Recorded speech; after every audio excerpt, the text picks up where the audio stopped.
Dry Creek, Kansas. Spring, 1966. Route 9 ran past the Lutheran Church and the Sinclair filling station, dead straight until it reached the Harper place, and even before 6 in the morning that spring, if you drove it slow enough, you would have seen her. A 9-year-old girl in a faded blue dress, walking a crooked path through an empty field, carrying a rusted coffee can crusted with a week's worth of saved eggshells.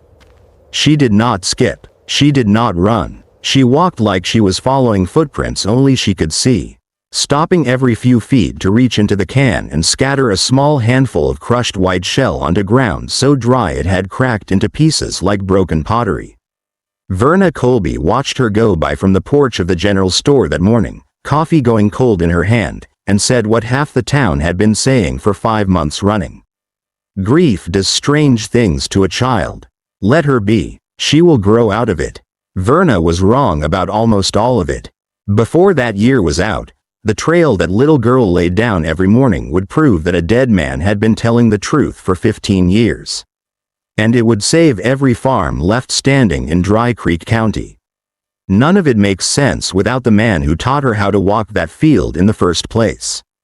Hit that like button. Drop your city in the comments. I want to know where you're watching from tonight. Now let's begin. Walter Harper had farmed the same 160 acres his own father broke sod on back in 1911. He tithed at church, paid his debts before they came due, and could set a fence line straighter than any man in the county using nothing but a ball of twine and his own eye. Nobody in Dry Creek called him a foolish man, except for the one habit that made people tilt their heads. Every morning, drought or flood, Walter walked the same winding route through the north field, out past the old cottonwood, left at the fence post with the crooked nail, straight until it bent again near a flat gray stone half buried in the dirt. He walked it slow, sometimes crouching to press his palm flat against the ground, like a doctor checking a pulse. "What are you looking for out there, Walter?" his neighbor Hollis Dunn asked him once, leaning on the fence with a toothpick in his mouth.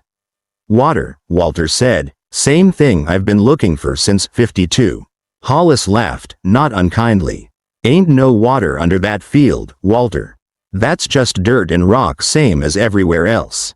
Walter just tipped his hat and kept walking his line. What almost nobody in Dry Creek remembered by 1966 was that back in the early 1950s, the state of Kansas had begun an ambitious irrigation project. Engineers surveying, digging channels, laying concrete piping deep underground to a spring-fed aquifer running beneath 3 counties. Then a change in the state legislature cut the funding mid-job. The crew packed up their equipment and left, and miles of buried concrete conduit were simply abandoned. No signs, no fence, just paperwork filed away in a courthouse basement in Topeka. Walter had been 26 that summer, hauling gravel for the crew for extra money. He remembered where they dug. He remembered the curve of it, the depth, the stakes and orange twine marking the trench line. And when the drought came back, as it always did in Kansas, Walter never forgot that somewhere beneath his own north field, water might still be running, sealed up and waiting. For 15 years he walked that path, trying to feel through his boots what 15 years of grass had covered over. Nobody believed him, not really. Except for one small girl who followed 2 steps behind him every chance she got, matching her short legs to his long stride. "Because that's where your great-grandpa's water used to run, Mabel girl," he told her once. "Someday somebody's going to dig right here and get the surprise of their life." She never forgot that sentence. Not even after he died and stopped being able to say it himself.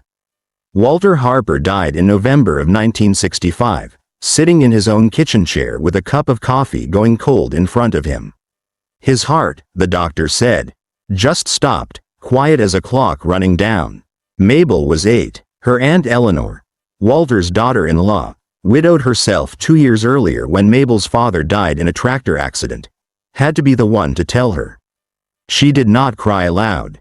Eleanor said later that was the part that worried her most. Mabel just went quiet. The kind of quiet that does not leave a house for a long while. Eleanor was 34 that winter, and the weight of the whole world had landed on her at once. A farm to run, a niece to raise, A husband and a father-in-law both gone within 2 years of each other.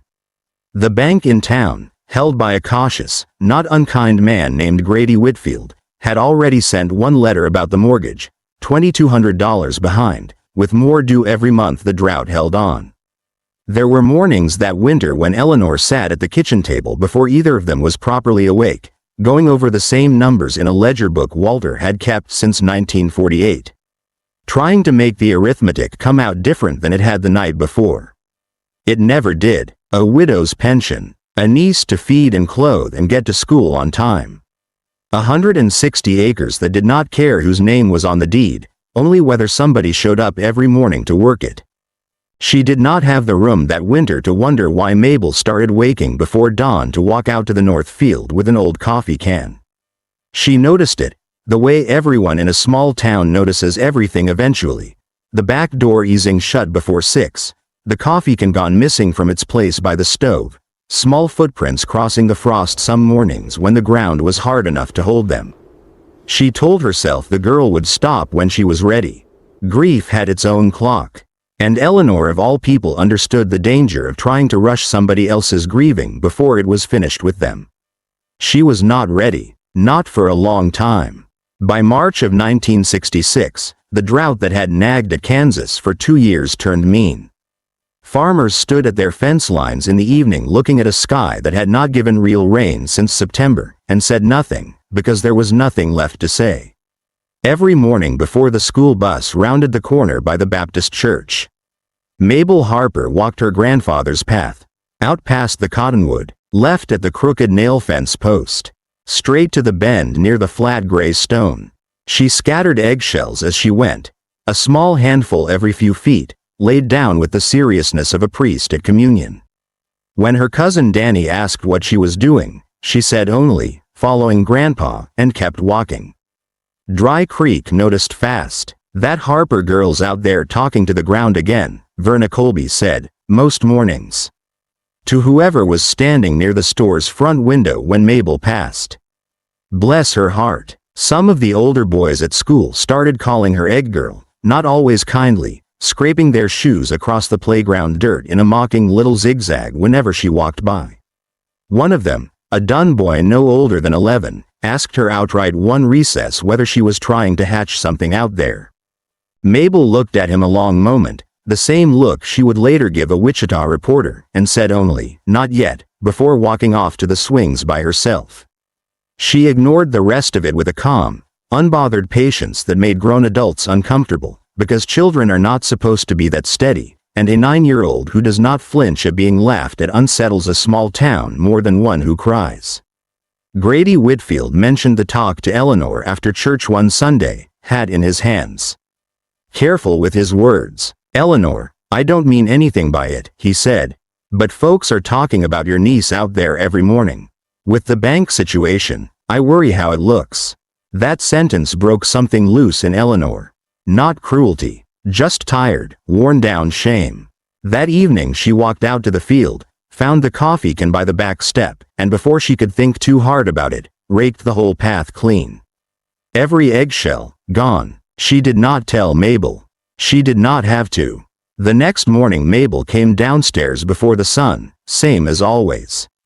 She filled her can from the bowl of crushed shells Eleanor kept by the stove, pulled on her coat, and walked outside. Eleanor watched from the kitchen window, waiting to see what the girl would do when she found the path erased. Mabel stood at the edge of the field a moment. Then she started walking, out past the cottonwood, left at the fence post, laying the shells down again exactly where they had been, as though the rake marks were nothing more than wind. She never mentioned it. When Eleanor finally asked why she kept going even after being asked to stop, Mabel looked up with an expression Eleanor would later describe as too old for a 9-year-old's face. I have to, Aunt Eleanor, she said. If I stop, I might forget. Forget what, honey? Where Grandpa walks. Eleanor did not have an answer for that. She never raked the path again. Charlie Boone was 29 that spring, an engineer with the Kansas Water Resources Office out of Topeka, sent to Dry Creek County for a completely unrelated reason. The state was surveying land for a proposed highway extension, and Charlie's job was aerial photography, flying low in a rented Cessna with a mounted camera, mapping terrain for the highway planners. He was not looking for irrigation channels. He was mostly thinking about getting home in time for his daughter's birthday. On the third pass over the county, banking the plane in a slow circle above the Harper farm, something caught his eye through the viewfinder. A thin white line curving through dead brown grass. Not a fence line, not a natural trail. It moved with a strange, deliberate logic, curving left at a point no plow would ever curve, then straightening again. That night, developing the photographs in the Water Resources Office darkroom, Charlie pinned the print to the corkboard above his desk and just looked at it. A white line, curving, deliberate. It looked, he realized slowly, like it had been laid down by somebody. Not grown, not eroded, placed, and it looked, though he could not have said why yet, like the ghost of a survey line. Charlie was the kind of man who read the label on a can of beans twice just to be sure he had not missed something.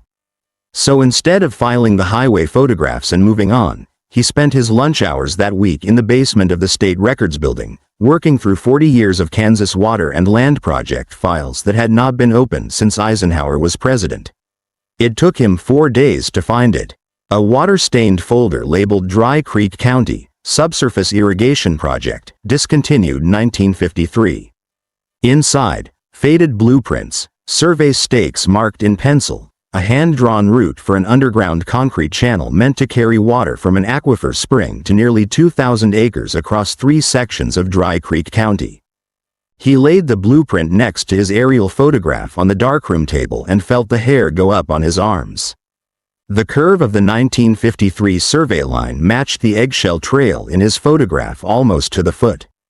"That's not possible," he said out loud, to an empty room, which is usually what a man says right before he spends the next several weeks proving to himself that it is entirely possible. Charlie drove down to Dry Creek the following weekend, on his own time and his own gas money, and found Eleanor hanging laundry behind the farmhouse. When he explained why he had come, she looked at him the way a tired woman looks at one more thing she does not have time for. "Mr. Boone," she said, pinning a shirt to the line, "we've had enough people laugh at my family over that old channel talk. My father-in-law spent 15 years looking for water that never showed up. I don't have it in me to hope again over a photograph. I understand that, ma'am. But I've got a blueprint from the state's own files that matches a walking path almost foot for foot. I think your father-in-law was right." Eleanor was quiet a moment, then asked the question that changed everything. "How did you find the path in the first place? Nobody's walked that field regular since Walter died." Charlie hesitated. "Ma'am, from the air it looked like somebody had marked it." Deliberately, Eleanor set down her basket slowly. "That's not somebody," she said. "That's my niece. She's 9. She's been walking that path every morning since her grandfather died, laying down eggshells. The whole town thinks it's grief." Charlie looked out across the empty field and understood, before he could have explained it to a soul, that he was looking at something bigger than a highway survey. "Mrs. Harper," he said slowly, "I don't think it's grief. I think your niece has been drawing me a map." Convincing Eleanor was one thing. Convincing Dry Creek County was another. Charlie took his photograph and blueprint to the county commissioner's office, a squat brick building that smelled of pipe tobacco, and laid his evidence in front of Commissioner Earl Ansley, a road department man named Roy Pruitt, and a lawyer representing the bank. They listened politely, which Charlie later said was the worst part. "Son," Ansley said, leaning back in his chair, "Walter Harper spent 15 years telling anybody who'd listen there was water under that field. 15 years and not one shovel of proof. Now you're telling me his granddaughter found it by accident, playing with chicken eggs? With respect, sir, I don't think it was an accident. I think she memorized her grandfather's path because she loved him, and it happens to match a line the state surveyed in 1953. That's an awful lot of happens to," Ansley said. "You want the county to spend money digging up a field on a picture and a little girl's eggshells? Do you understand how that sounds?" Charlie drove back to Dry Creek that night wondering whether he had spent a month chasing a ghost story, and whether it might cost him his job. But somewhere on that dark two-lane highway, he made a decision. He would keep pushing. Not for the county. He kept thinking about a girl waking before dawn for 5 months straight, not because anyone told her to, but because it was the only way she had left to walk beside her grandfather one more time. A man does not turn his back on that kind of loyalty. While Charlie fought a slow battle with paperwork, Dry Creek kept dying by inches. The Pruitt family sold their 120 acres to a land developer out of Wichita in April, for less than half what the ground would have fetched 5 years earlier. Old man Pruitt's wife told Verna Colby, in confidence that lasted about as long as confidences ever lasted in that town, that her husband had sat at their kitchen table the night before signing and cried the way she had not seen him cry since his own father's funeral, though he never let anyone else see it and denied it flatly when asked. Hollis Dunn got a letter from the bank in May. 60 days to bring $1,800 current, or the bank would begin foreclosure. He stopped coming to church for 3 Sundays running. And when his wife finally answered the question everyone was too polite to ask directly, she just shook her head and said Hollis wasn't up to talking about it yet. Thank you for asking. Eleanor's own letter arrived the first week of May. $2,200 past due. 90 days to bring it current or lose the farm outright. Grady Whitfield's handwriting was careful and apologetic, and Eleanor could tell he hated writing it as much as she hated reading it. That night she sat at the kitchen table with the letter in front of her and, for the first time since Walter died, let herself cry where Mabel could hear it through the thin walls. Mabel came down in her nightgown, climbed into the chair beside her, and put a small hand over Eleanor's, the way she had once seen her grandfather do. Grandpa always said the water was there, Mabel said. He wasn't wrong about things, Aunt Eleanor. He was wrong about which shirt to wear to church sometimes. He wasn't wrong about the water. Eleanor laughed despite herself, a wet, worn-out laugh, and pulled her niece against her side. I hope you're right, baby, she whispered. It took Charlie 6 more weeks, 3 more trips to the county seat, a formal letter of support from the state's chief hydrologist, and one furious argument with his own supervisor before the county grudgingly agreed to one test excavation, on the Harper property, at Charlie's own professional risk, funded partly by the state and partly by money he and his wife had been saving for a new car. If there's nothing down there, Ansley told him flatly, in front of half the county, this is the last anybody hears about ghost water projects. And you can explain to your supervisor why a highway surveyor spent state money digging holes in a wheat field. By the morning of the dig, the second Saturday in June, half of Dry Creek had turned out. Trucks parked along the fence line 2 and 3 deep, farmers standing in their good hats like it was a funeral or a wedding and nobody quite sure which. Verna Colby brought a thermos of coffee and a look on her face that said she still thought the whole business was foolishness, but she was not about to miss it either way. Eleanor stood near the excavator with Mabel's hand in hers, both of them squinting against the early sun. Ansley stood at the edge of the crowd, arms crossed, the same posture he had worn in his office 2 months earlier, as though he had come expecting to be right a second time. The bucket bit into dry earth where the eggshell trail curved near the flat gray stone. 6 feet, nothing. 8 feet, nothing. 10 feet, nothing. A murmur moved through the crowd, the particular sound of people who came expecting a miracle and are watching it fail to arrive. By 11, some of the farmers had drifted back to their trucks. Verna Colby capped her thermos. I suppose we all knew, really, she said, to no one. Charlie stood at the edge of the pit staring into 12 feet of empty Kansas dirt. He thought about the new car money sitting in that hole. He looked over at Eleanor, who was not looking at the pit anymore, just down at Mabel, tears running quietly down her face. I'm sorry, Charlie said, walking over. Mrs. Harper, I really believed.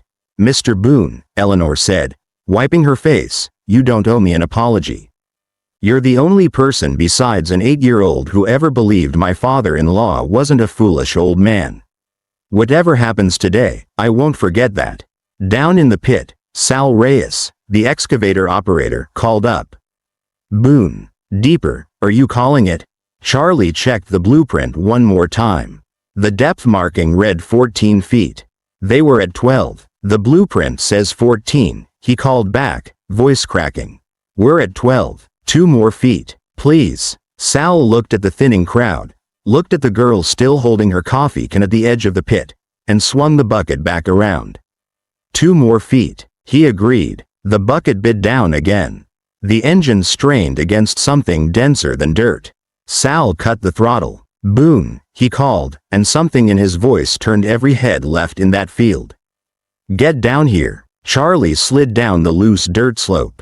Sal was on his knees, brushing dirt from a curved gray surface, revealing more with every pass. Concrete, curved, man-made, that's a channel, Sal said. Word moved through the crowd like fire through dry grass.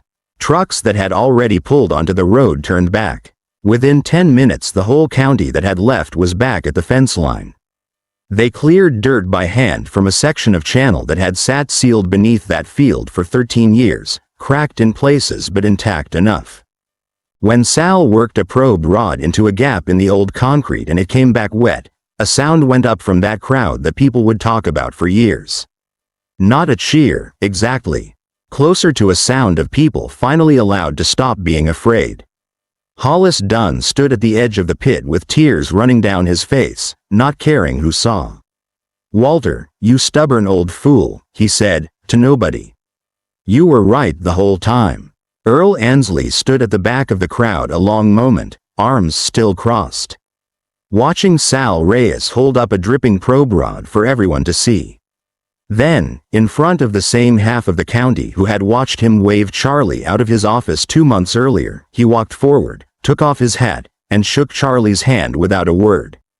It was not an apology. In Dry Creek that year, a commissioner taking off his hat in public was close enough to count as one. Eleanor sank to her knees in the dirt and pulled Mabel into her arms. Reporters came from as far as Wichita and Topeka in the weeks that followed. All of them wanting to ask Mabel the same question in a dozen different ways. Did your grandfather tell you where the water was? Were you helping the engineer find the channel all along? Mabel gave the same honest answer every time, in the same plain voice, standing in the yard with her coffee can still in hand out of habit. I wasn't looking for water, she told the Wichita paper. I was just walking with Grandpa. I didn't want to lose that. I didn't know it was a map. I just didn't want to forget him. That quote ran in 3 newspapers across the state. A woman in Salina reportedly cut it out and pinned it above her kitchen sink, where a neighbor said it stayed for years. A minister in Great Bend used it in a sermon that Sunday, about how the things people do out of love sometimes matter more than anyone realizes while they're doing them. Charlie Boone got a promotion out of the whole affair, and a stern but ultimately proud letter from his supervisor admitting the state had been wrong to dismiss him. He and his wife used some of the new car money they had spent digging the test hole to buy Mabel a proper bicycle instead, on the theory, as Charlie put it, that a girl who had walked that many miles for her grandfather had earned the right to coast downhill for a change. Full restoration of the channel took the rest of that summer and into the fall. State crews. County funding finally freed up once the politics caught up with the proof, and no small amount of local labor, since half the farmers in Dry Creek showed up some weekends just to help dig. Unpaid, because they understood exactly what that water meant. By the following spring, water ran through Dry Creek's fields for the first time in years. Not a flood, not a miracle in the biblical sense, just steady, patient irrigation, exactly the way it had been designed to run back in 1953, 13 years and one abandoned budget too early. The Pruitt land, sold off to that Wichita developer, ended up being the one piece of ground that never got the benefit of it, a small, sad footnote everyone in Dry Creek understood without needing to say out loud. Some losses, even happy endings, cannot undo. But Hollis Dunn kept his farm. Grady Whitfield's bank quietly extended every mortgage in the affected sections once the water started flowing and land values stopped their free fall. The Harper farm held on, green and growing, the way it had for 3 generations before Mabel was even born. Eleanor never did remarry, though half the eligible bachelors in 3 counties found reasons to stop by the farm over the following years. She said once, to Verna Colby of all people, that she figured she had already been loved by 2 good Harper men, and that was more than most people got in a lifetime. Mabel grew up on that farm, went to college on an agricultural scholarship the state quietly arranged, though nobody ever called it charity to her face, and came back the way people from Dry Creek so often did. Running the Harper farm herself for decades after Eleanor grew too old for the work. She never much cared for the word hero. When the local paper did a 30 years later retrospective, she gave them one quote and asked them not to make a fuss. "I didn't save the water," she said. "I just didn't want to forget which way my grandfather walked. Everything else was just what happened after." Even now, if you drive past the Harper farm on a quiet morning, still green, still standing, water still running through fields that nearly died in 1966. You might catch an old woman walking a familiar path through the north field before the sun is all the way up. She does not need to anymore. The channel is marked on state maps now, taught in the local school as a point of county history. But most mornings, before the day gets going, Mabel Harper still walks out past the old cottonwood, grown twice as tall, left at where the crooked nail fence post used to stand before it finally rotted through, straight toward the flat gray stone, still exactly where it has always been. And some mornings she still carries a small handful of eggshells in her coat pocket, and scatters them, quiet and unhurried, along that same crooked path. Not because anyone needs the map anymore. Just because it is still the only way she knows to say what she has said every morning for 60 years. "Good morning, Grandpa." A single stubborn family's 15-year hunch saved an entire county, and it took a 9-year-old who couldn't bear to forget to prove it. If a story like this one is worth your time, you know what to do. Hit that like button. Drop your city in the comments. I want to know where you're watching from tonight.